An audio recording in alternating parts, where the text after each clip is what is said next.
Child is born, the child has two needs. The first need is for attachment.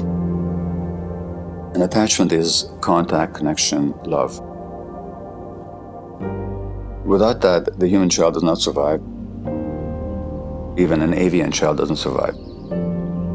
The baby bird has to have an attachment with the parents. The parents have to be attached to the baby. Otherwise, the infant simply does not survive. Mammalians even more so, and most so the human, because we're the least developed, the least mature, with the least developed brains, and the most dependent for the longest period of time of any creature. So our attachment needs are enormous,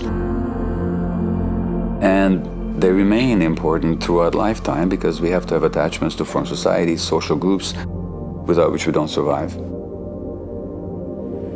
So attachment is a huge need. We have to connect, belong, be loved by, and love. That's just a basic human need. But we have another need as well, which is for authenticity. The authenticity is the capacity to know what we feel, to be in touch with our bodies, and to be able to express who we are and manifest who we are in our activities and in our relationships. Now, why is that? Well, think of a human being in the evolutionary period who's not in touch with their body and their gut feelings. How long do they survive out there in the wild? So authenticity is another huge survival need. But what happens to a child where the attachment need is not compatible with the need for authenticity? In other words, if I'm authentic, my parents will reject me. If I feel what I feel and express what I feel and insist on my own truth, my parents can't handle it. And parents convey those messages unconsciously all the time.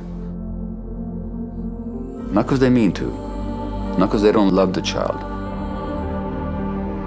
but because they themselves are suppressed or traumatized or hurt or stressed. Now what does the child do with that? Well, if I give up my attachment for the sake of authenticity, I lose my relationships on which my life depends. Therefore, there's no question. What becomes suppressed is our authenticity, our emotions.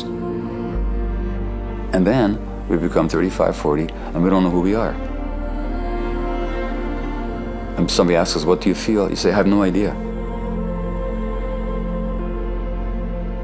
And how many times we've all had the experience of having an inkling of a strong gut feeling, but we're ignoring it.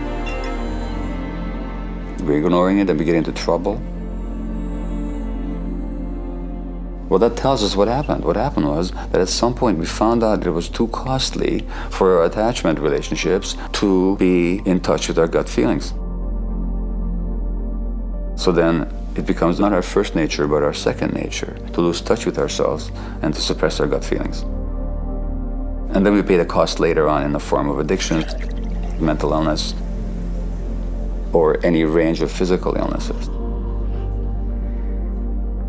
But it all began with this tragic conflict that children should never be confronted with, but are all the time, between authenticity on the one hand and attachment on the other.